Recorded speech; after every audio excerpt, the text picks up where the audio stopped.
Você está no canal Eu Estudo a Lição com o pastor Samuel Camilo. Hoje é terça-feira, dia 20 de fevereiro de 2024. E o tema que estudaremos na nossa lição de escola sabatina será o teste divino.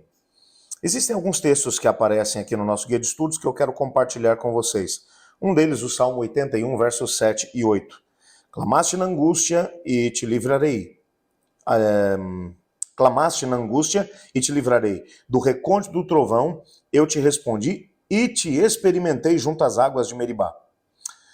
Um outro texto aqui ainda, Salmo 95, versos 7 a 11. Ele é o nosso Deus e nós o povo do seu pasto e ovelhas da sua mão. Hoje, se ouvirdes a sua voz, não endureçais o coração, como em Meribá, como no dia de Massá, no deserto, quando vossos pais me tentaram, pondo-me à prova, não obstante terem visto as minhas obras. Durante 40 anos estive desgostoso com essa geração e disse, é povo de coração transviado, não conhece os meus caminhos. Por isso jurei na minha ira, não entrarão no meu descanso.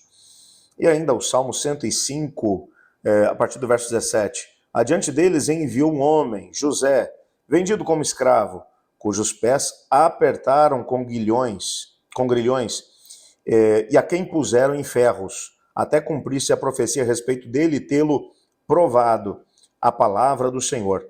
O rei mandou soltá-lo, potentados dos povos, o pôs em liberdade. Constituiu o senhor da sua casa e mordomo de tudo que possuía, para, a seu talento, subjugar os pés, os príncipes e os anciãos e ensinar a sabedoria.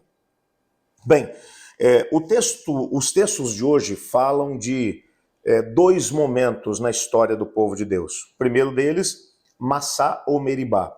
Essa mesma história vai aparecer lá em Êxodo, no capítulo 17, versos 1 a 7. O povo estava caminhando pelo deserto, atravessando o deserto rumo à terra de Canaã. No primeiro momento que eles passaram por uma dificuldade tremenda, quando a água faltou, eles haviam chegado em Mara. Logo depois de terem atravessado o Mar Vermelho, eles chegaram até o outro lado, ali já começava o deserto. No contexto da travessia, primeira parada, Mara, haviam águas, mas as águas eram impróprias para o consumo. O povo ali ficou contra Deus, contra Moisés, falou mal de Deus e de Moisés, dizendo que eles tinham sido trazidos para o deserto para morrerem de sede. Deus operou através de Moisés, as águas foram purificadas, eles beberam, continuaram viagem. Quando chegaram em Meribá, eles, de novo, agora se revoltaram contra Deus e começaram a falar mal de Deus, começaram a reclamar de Deus e de Moisés.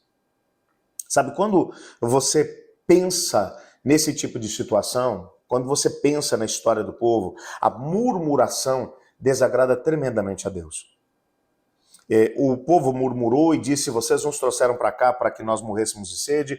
E então Moisés vai ter com Deus e diz, Senhor, o povo já está se preparando para poder me apedrejar.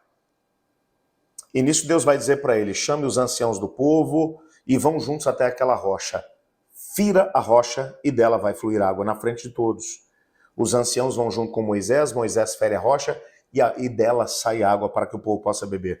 E o texto bíblico vai dizer que o Senhor Deus ficou tremendamente desgostoso com o povo. E que, aliás, durante os 40 anos de peregrinação pelo deserto, o Senhor esteve descontente com aquela geração.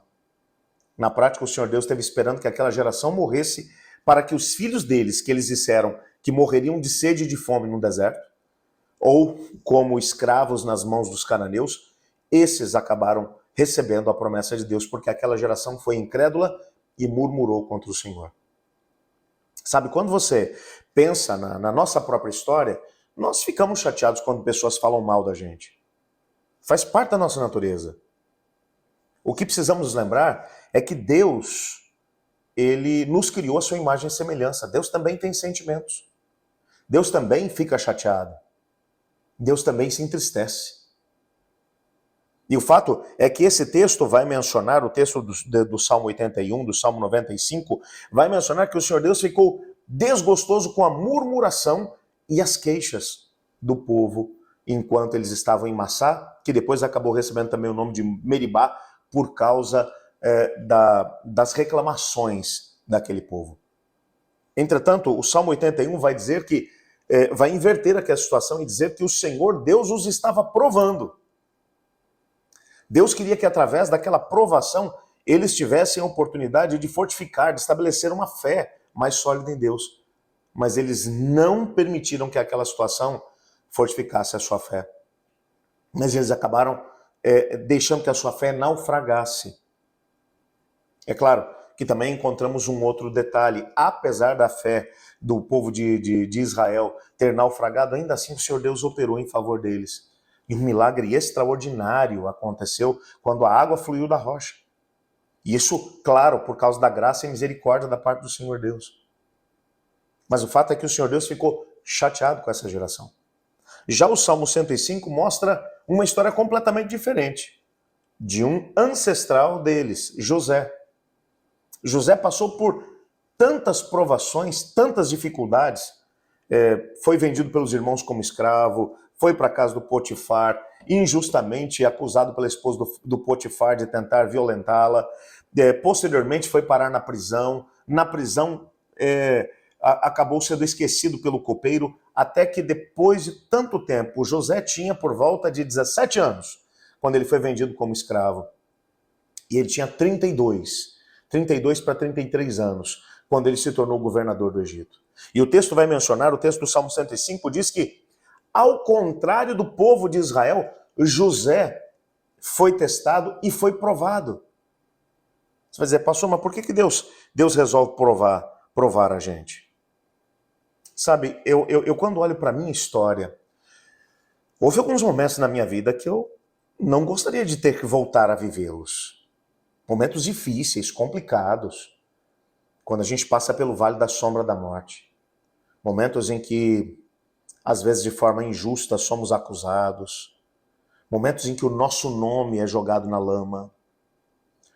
Momentos em que pessoas que amamos viram as costas para nós e traem a nossa confiança. Momentos em que perdemos pessoas que nós amamos. Enfim, a lista seria grande, seria enorme, sem contar os problemas financeiros, problemas de saúde, situações complexas que vivemos. Quando eu olho para a minha história, eu vejo tudo isso e um pouco mais. Mas eu posso dizer a você que cada uma dessas situações, por mais que eu tenha detestado vivê-las, houve alguns momentos em que eu me permiti ser burilado, ser purificado pelo fogo da provação. E eu saí muito mais forte dessas situações, pronto para encarar situações mais difíceis mais adiante. Por outro lado, houve momentos em que, a semelhança do povo de Israel, eu fraquejei. Minha fé teve dificuldade de acreditar. E eu sofri muito. E talvez a tua história, meu querido amigo que estuda a lição comigo, possa ser uma história parecida. Talvez houve momentos em que você olha e diz assim, eu detestei passar por esses momentos, mas aprendi tanto. E eu digo a vocês que algumas das grandes bênçãos que eu tenho na minha vida hoje, de aprendizado, foi nos momentos em que passei pelo vale da sombra da morte. Por outro lado, talvez, quando o Senhor Deus permite que algumas provações venham sobre a nossa vida e nós não aproveitamos para aprendermos as lições que Ele tem para nós, então pode ter certeza que mais adiante virão outras provas, para que nós tenhamos a oportunidade de aprender e ser purificados, porque só a provação pode nos purificar e nos aproximar ainda mais de Deus.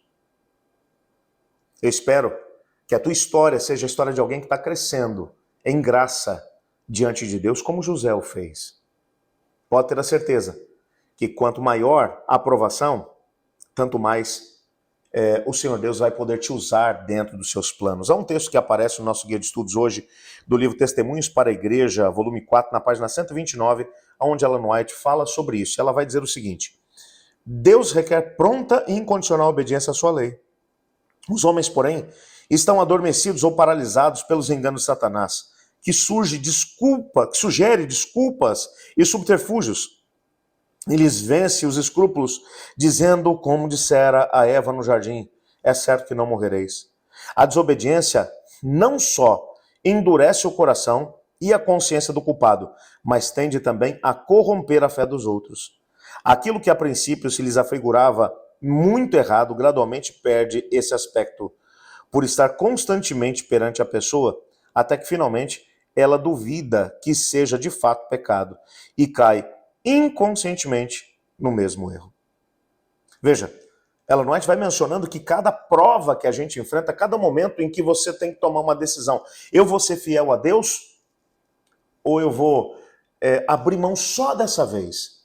Cada momento em que você abre mão, em que você faz aquilo que é errado, mesmo sabendo que deveria ter feito certo, isso vai cauterizando a tua mente, até que chega um momento em que o pecado deixa de ser pecado para você. Isso fala alguma coisa para você a respeito da nossa sociedade desse tempo? Onde alguns princípios da palavra de Deus são desconsiderados pelas pessoas. Aonde as pessoas têm dito que a Bíblia tem que ser, ela tem que ser revisada, ela tem que ser atualizada. Porque alguns dos conceitos que aparecem ali não se enquadram com a nossa sociedade de hoje em dia. Será que é a Bíblia que tem que ser atualizada ou é a nossa vida que tem que ser atualizada através dos princípios da palavra de Deus? Não permita que, seja por que razão for, a sua hombridade, a sua